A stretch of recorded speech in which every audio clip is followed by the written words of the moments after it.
नमस्कार, आप देख रहे हैं सिटी पोस्ट लाइव। मैं हूं सृष्टि राज। मोकामा के पूर्व बाहुबली विधायक अनंत सिंह उर्फ छोटे सरकार ने अपना नामांकन करवा लिया है। जी हां, और बहुत ही धूमधाम से किया है। क्या है ये पूरा मामला और आखिर कितने जोश के साथ और उल्लास के साथ उनका नामांकन किया गया, इसके ऊपर विस्तार में जानकारी देंगे सिटी पोस्ट लाइव के चीफ एडिटर श्रीकांत प्रत्युष। तो सर, कितने जोश और उल्लास के साथ आज फाइनली अनंत सिंह ने नामांकन करवा लिया? देखिए, आपने ठीक कहा कि बहुत जोश था, बहुत खरोश था समर्थकों के बीच। और विधायक अनंत सिंह उर्फ छोटे सरकार ने अपना नामांकन दाखिल कर दिया है। इससे पहले वह कारगिल से बाढ़ कचहरी के लिए निकले। नामांकन से पहले अनंत सिंह मंदिर में पूजा अर्चना के लिए पहुंचे और भगवान से जीत की दुआ मांगी। मोकामा के पूर्व बाहुबली विधायक अनंत सिंह ने अपने समर्थकों के साथ मंगलवार को यानी आज जेडीयू की सीट से नामांकन पर्चा भरा। और इस दौरान कार्यकर्ताओं की भीड़ भी कारगिल में देखने लायक थी। सर, तो ऐसे नामांकन में तो अनंत सिंह का खूब जलवा भी देखने को मिला। हाँ, अनंत सिंह तो कहीं भी जाते हैं तो उनका जलवा दिखता ही है। ये तो जी। नामांकन का दिन था तो बहुत खास दिन था। जी। मोकामा से अनंत सिंह का नामांकन हुआ तो पटना जिले की मोकामा विधानसभा सीट पर रौनक देखने को मिली। हजारों लोग थे। और अनंत सिंह तो उम्मीदवार बनाए गए हैं जेडीयू से, आपको पता ही है। उन्हें पार्टी का सिंबल मिला तो चले गए नामांकन पर्चा दाखिल करने। और नामांकन से पहले मैंने बताया ही कि पूजा पाठ की, मंदिर गए, आशीर्वाद मांगा, फिर रोड शो किया। और रोड शो के दौरान जन सैलाब उमड़ा। कारगिल से बाढ़ कचहरी के लिए नॉमिनेशन फाइल करने के दौरान अनंत सिंह ने शक्ति प्रदर्शन किया रोड शो के जरिए। और अनंत सिंह खुद खुली जीप में सवार हुए और जनता का अभिवादन स्वीकार करते हुए आगे बढ़े। उनके साथ गाड़ियों का काफिला चल रहा था। साथ ही समर्थकों की भारी हुजूम थी। और अनंत सिंह के नामांकन से लोगों के बीच गजब का उत्साह भी देखने को मिला। सर, तो अनंत सिंह ने क्या कहा इस पर? अनंत सिंह ज्यादा बोलते नहीं, केवल हाथ जोड़ते हैं। अनंत सिंह ने कहा कि स्वास्थ्य लाभ कर एक बार फिर से। अनंत सिंह ने केवल जनता से कहा कि भाई आपका आशीर्वाद लेने आया हूँ।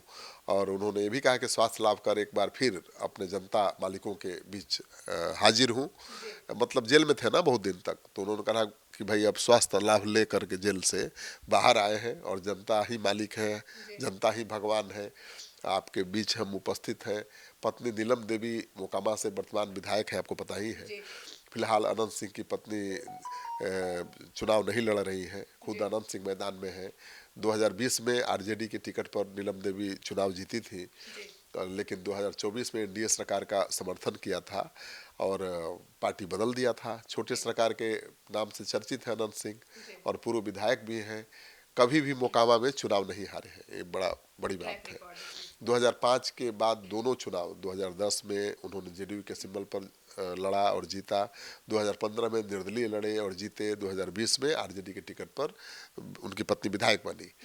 तो विधायकी गंवाने के बाद 2022 के उपचुनाव में पत्नी उनकी लड़ी थी, समझ जाइए। क्योंकि वो जेल चले गए थे, विधायकी चली गई, तो नीलम देवी को उपचुनाव में खड़ा कर दिया और वो भी चुनाव जीत गई थी आरजेडी से। तो है, दमखम है अनंत सिंह में। सर, तो खबर है कि सूरजभान सिंह की पत्नी भी आरजेडी के टिकट से अब चुनाव लड़ने वाली है।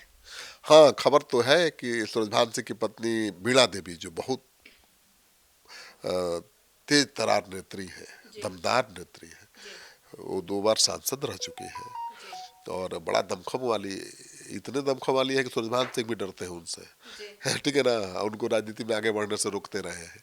लेकिन इस बार सूरजभान सिंह पर बहुत दबाव है कि भाई अनंत सिंह को हराना है तो सूरजभान सिंह को आगे आना पड़ेगा। क्योंकि अनंत सिंह को हराने की तमाम कोशिशें विफल हो गई हैं अब तक।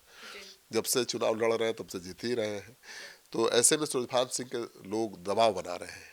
ललन सिंह वहाँ के एक बाहुबली हैं जो अनंत सिंह के खिलाफ चुनाव लड़ते रहे हैं लेकिन जीत नहीं पाए। अब वो बीजेपी भी छोड़ने को तैयार है कि भाई सूरजभान सिंह की पत्नी लड़ेंगी तो बीजेपी छोड़कर पूरा साथ देंगे। नीरज कुमार जो जेडीयू के प्रवक्ता हैं, वो अनंत सिंह के खिलाफ मोर्चा खोले हुए हैं, वो भी साथ दे रहे हैं। और एक और है मास्टर कार्तिक, वो भी साथ दे रहे हैं। तो अनंत सिंह की घेराबंदी की जबरदस्त तैयारी है। हो सकता है कि बीणा देवी चुनाव मैदान में उतर जाए। लेकिन फिलहाल तो सूरजभान सिंह ने बड़ा ऐलान कर दिया है कि भाई वो तो अभी तो एलजेपी पारस गुट में है और उसके सबसे प्रभावशाली नेता है। सभी 243 सीटों पर चुनाव लड़ने का ऐलान कर दिया है। तो अगर पारस के साथ ही बने रहे तब तो उनकी पत्नी आरजेडी से चुनाव नहीं लड़ेंगी। लेकिन अभी ये फैसला फाइनल नहीं है। 12 घंटे और इंतजार करिए।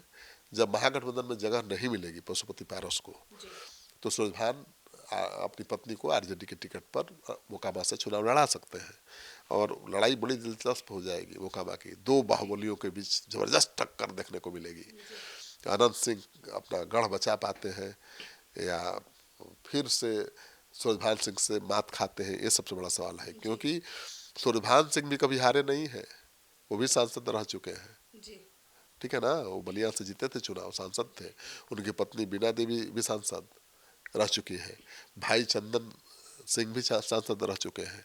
तो राजनीति में एक बड़ा मुकाम हासिल किया है उन्होंने। लेकिन बहुत दिनों बाद लगता है कि बीना देवी को मोकामा से चुनाव मैदान में उतारकर अनंत सिंह की जो पकड़ है उसको चुनौती देना चाहते हैं, ढीली करना चाहते हैं। अब ये लड़ाई हो गई है, अगर बीना देवी एक तरफ अनंत सिंह, तो दोनों बहुत बोलने वाले नेता है, ठीक ना। जैसे अनंत सिंह को सुनती है बहुत मजा आता है, पूरा देश सुनता है, वैसे ही बीना देवी भी बोलती है तो पूरा बिहार सुनता है। वो भी बहुत रोचक बयान देती है, बहुत हाजिर जवाबी है वो भी।